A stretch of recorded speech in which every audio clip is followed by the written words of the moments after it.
السلام علیکم ناظرین، ہمارے چینل پر خوش آمدید۔ ایپیسوڈ 5 کے شروعات میں عثمان بے اور ہان بے اور علادین بے کو جنگ کی تربیت دیتے ہوئے دکھائی دیتے ہیں اور کہتے ہیں کہ کس طرح سے دشمن کے خلاف کن باتوں کا جنگ میں خیال رکھا جائے۔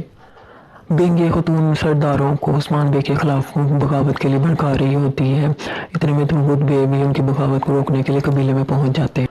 اولوف یعنی شہر میں اوکتم بے کے خلاف گواہ بن کر عدالت میں حاضر ہو جاتا ہے۔ بران الپ سے روک لیتے ہیں کہ وہ اپنے ہتھیاروں کے ساتھ اندر داخل نہیں ہو سکتے۔ عثمان بے نے اپنی چالوں کے تحت کانتاکوزونوس کو ایک کمرے میں بند کر رکھا ہوتا ہے کہ وہ اس کی حفاظت کے لیے سب کچھ کر رہے ہیں۔ دوسری جانب عدالت میں اوکتم بے کو سزائے موت اور آل چیچو کو 10 سال جناح وطنی کی سزا دی جاتی ہے۔ اولوف کے آدمی یعنی شہر جانے والے سونے کو چرا لیتے ہیں حملہ کر کے رستے میں، اور یہ خبر عثمان بے تک پہنچ جاتی ہے۔ اولوف کہتا ہے کہ اس سونے کی ذمہ داری مجھ پہ تھی، میں خود جا کے ڈھونڈوں گا۔ عثمان بے کو اس کی چالوں کو پتا ہوتا ہے، وہ کہتے ہیں کہ میں تمہارے ساتھ خود جاؤں گا سونا ڈھونڈنے۔ اوکتم بے کو سزائے موت ملنے پر سرداران ترکت بے کو قید کر لیتے ہیں۔ بہندر بے کو پتا چل جاتا ہے کہ اولوف کے آدمیوں نے سونا چرایا ہے۔ وہ کہتا ہے اس راہ سے میں سونا کماؤں گا، اور وہ اولوف کے آدمیوں پر حملہ کر کے وہ سارا سونا لے لیتا ہے۔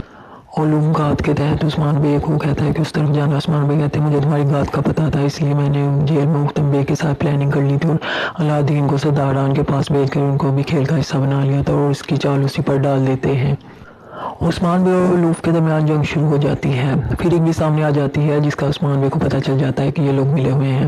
وہ لوگ اپنے آپ کو ہارتا ہوا دیکھتے ہی میدان جنگ چھوڑ دیتے ہیں اور وہاں سے بھاگ جاتے ہیں۔ مالون خاتون بینگ خاتون کو جیل میں لے جاتی ہے اوکتم بے اور آل چیچک سے ملانے کے لیے، اور کہتی ہے کہ یہ سب کچھ ایک کھیل کا حصہ تھا۔ اصلی مجرموں کو پکڑنے کے لیے اوکتم بے بینگ خاتون کو بغاوت کرنے پر ڈانٹ دیتے ہیں۔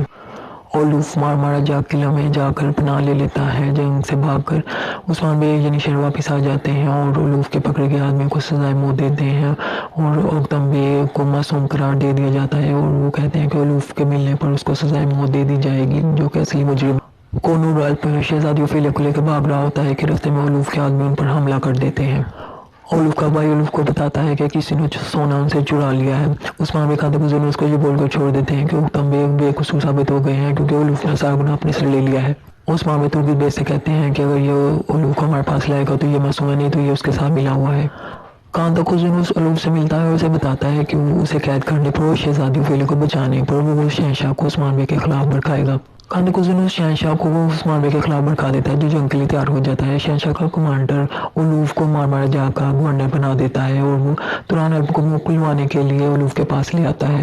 عثمان بے اکتموں کو 2 تھپڑ رسید کر دیتے ہیں۔ سباشی ہونے کے ناطے اپنے فرض کو نظر انداز کرنے کے لیے بہندر بے آل چیچک میں دلچسپی لیتے ہوئے دکھائی دیے، جبکہ وہ ان کو چچا بول کر چلی جاتی ہے۔ کونور الپ گھوڑے کے ذریعے مدد کے لیے عثمان بے کو پیغام بھجواتا ہے، جو کہ اولوف کے آدمیوں کے ہاتھ لگ جاتا ہے۔ اولوف کا آدمی سارکس یعنی کونور الپ کا پیغام اولوف تک پہنچاتا ہے کہ وہ عثمان بے کا آدمی ہے۔ عثمان بے اپنے بچوں سے پوچھتے ہیں کہ آج کے سارے واقعات سے انہوں نے کیا سبق سیکھا۔ اس دوران جرقتائی کے مزاحیہ سین بھی قابل دید ہیں۔ عثمان بے انصاف ہو جانے پر اوکتم بے کو دعوت دیتے ہیں، وہ ایک دوسرے سے معذرت کرتے ہیں، اور اوکتم بے کے گھر والے اور اوکتم بے اور بینگ خاتون عثمان بے کا شکریہ ادا کرتے ہیں۔ بہندر بے کا آدمی مارتھا کے پاس باسنے کے لیے جاتا ہے۔ وہ سونا دیکھ کر سمجھ جاتی ہے کہ سونا ان لوگوں کے پاس ہے۔ اولوف مارتھا یعنی فیگرک کو پیغام پہنچاتا ہے کہ سارکس عثمان بے کا آدمی ہر غار میں چھپا ہے، اور مدد کے لیے عثمان بے کے آنے پر وہ ان پر گھات لگانے والا ہے۔ کونور الپ کا گھوڑا یعنی شہر پہنچ جاتا ہے۔ کونور الپ دار اور اکتموں کو کونور الپ کا پیغام مل جاتا ہے۔ وہ یہ پیغام لے کر عثمان بے کے پاس جاتے ہیں، جو اوکتم بے سے دعویٰ کی بات کر رہے ہوتے ہیں۔ عائشہ خاتون اور بینگ خاتون کی لڑائیاں بھی عروج پر دکھائی جاتی ہیں۔ اولوف کونور الپ کی عثمان بے کو بتائے گئے غار میں پہنچ جاتا ہے اور کونور الپ کو مار دیتا ہے۔ عثمان بے کے لیے گھات لگاتا ہے اور شہزادی اوفیلیا کو مارمارا جاگ کے جیل قید خانے میں بھیج دیتا ہے۔ عثمان بے بھی کونور الپ کے بتائے گئے غار میں پہنچ جاتے ہیں، انہیں زخمی دیکھ کر انہیں حوصلہ دیتے ہیں۔ پھر ایک جیل میں پہنچ جاتی ہے اور شہزادی اوفیلیا کو جان سے مار کر چلی جاتی ہے۔ غار سے کچھ آوازیں آتے ہیں کہ الپ باہر دیکھنے کے لیے نکلتے ہیں، اتنے میں اچانک سے دھماکہ ہو جاتا ہے۔ عثمان بے حیران رہ جاتے ہیں یہ سب کچھ دیکھ کر۔ اگلی قسط میں یہ جاننے کے لیے کہ عثمان بے کیسے ان سب کا بدلہ لیتے ہیں اور مارمارا جاگ قلعہ کو کیسے فتح کرتے ہیں، ہمارے چینل کے ساتھ بنے رہیے۔ خدا حافظ۔